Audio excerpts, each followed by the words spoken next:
Bonjour à toutes et à tous. Aujourd'hui, on va plonger au cœur d'une guerre incroyable, une guerre invisible qui se déroule en permanence à l'intérieur de notre corps.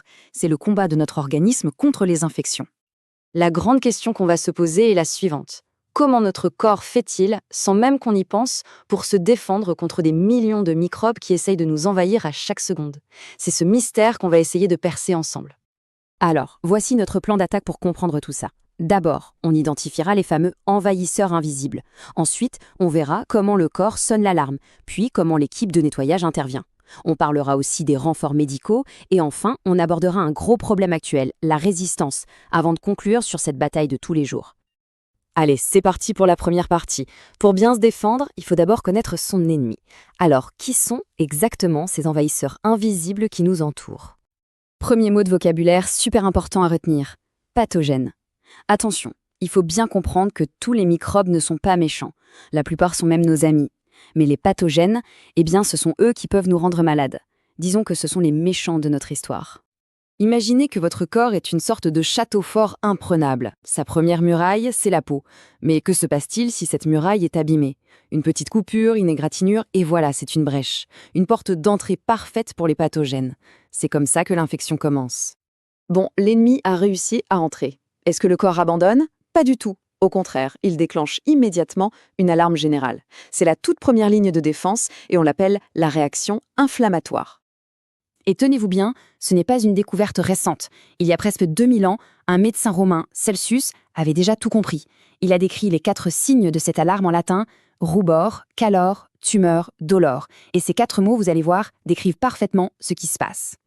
Le truc génial à comprendre, c'est que ces 4 signes ne sont pas le problème, mais la solution. C'est la preuve que notre corps se bat. La rougeur et la chaleur, c'est parce que plus de sang arrive sur place pour amener des combattants. Le gonflement, c'est l'arrivée de ces cellules de défense. Et la douleur, eh bien, c'est un signal pour nous dire: attention, cette zone est en réparation, il faut la protéger. Ok, l'alarme a sonné. On sait où l'ennemi se trouve. Il est temps de faire intervenir les forces spéciales, les troupes d'élite de notre organisme. Et qui sont ces soldats? Ce sont nos fameux leucocytes, que l'on connaît mieux sous le nom de globules blancs. Et parmi eux, il y a une unité d'élite, une équipe d'intervention rapide, les phagocytes. Leur mission est simple: trouver les envahisseurs et les manger. Oui, oui, littéralement. Cette technique de combat s'appelle la phagocytose. C'est un mot qui peut paraître compliqué, mais le processus est super logique, en 4 étapes. D'abord, l'adhérence. Le phagocyte s'accroche au microbe. Étape 2, l'ingestion. Il l'avale, hop. Étape 3, la digestion. À l'intérieur, des enzymes le découpent en morceaux. Et enfin, l'expulsion. Il rejette les restes qui sont devenus inoffensifs. L'ennemi est neutralisé, mission accomplie. Mais voilà, parfois, l'ennemi est vraiment trop nombreux. Nos phagocytes se battent courageusement, mais ils sont dépassés, submergés. L'armée de notre corps est en difficulté. Alors qu'est-ce qu'on fait dans ces cas-là? On appelle des renforts. Et ces renforts, quand l'infection est due à des bactéries, vous les connaissez bien. Ce sont les médicaments, et en particulier les antibiotiques. Leur rôle, c'est de venir donner un énorme coup de main à notre système immunitaire pour éliminer l'ennemi une bonne fois pour toutes. Alors là, attention, ouvrez grand vos oreilles, c'est peut-être l'idée la plus importante de tout le cours. Les antibiotiques ne fonctionnent que contre les bactéries. C'est leur cible exclusive. Contre un virus comme celui de la grippe ou d'un simple rhume, un antibiotique est complètement inutile. C'est pour ça qu'on entend partout: les antibiotiques, c'est pas automatique. Bon, on a des super armes, les antibiotiques, on devrait être tranquille, non? Eh bien, pas tout à fait. Parce qu'un nouveau problème, un énorme défi est apparu. Certaines bactéries ont appris à se défendre contre nos propres médicaments. Comment c'est possible? En fait, à force d'utiliser les antibiotiques et parfois de mal les utiliser, on a fait sans le vouloir une sorte de sélection. Imaginez, l'antibiotique tue 99,9% des bactéries, mais celle qui survit, par hasard, parce qu'elle a une petite mutation, elle devient la plus forte. Elle se multiplie et transmet sa résistance. C'est une vraie course aux armements.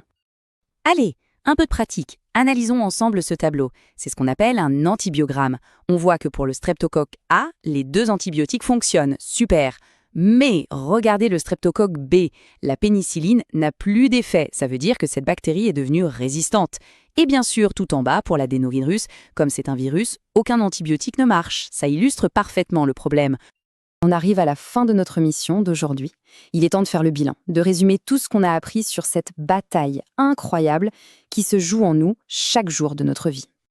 Alors, pour résumer, si on devait ne retenir que l'essentiel, ce serait ça. 1. La réaction inflammatoire, c'est l'alarme. 2. Les phagocytes, c'est l'équipe de nettoyage de choc.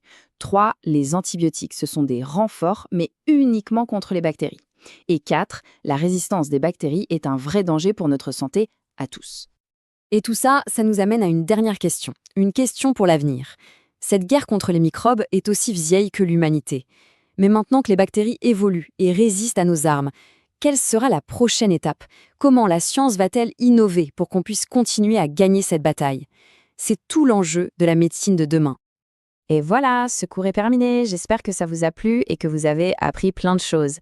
Si c'est le cas, n'hésitez pas à laisser un petit pouce bleu, ça fait toujours plaisir, et à vous abonner pour ne pas rater les prochaines vidéos. Merci à tous et à très bientôt.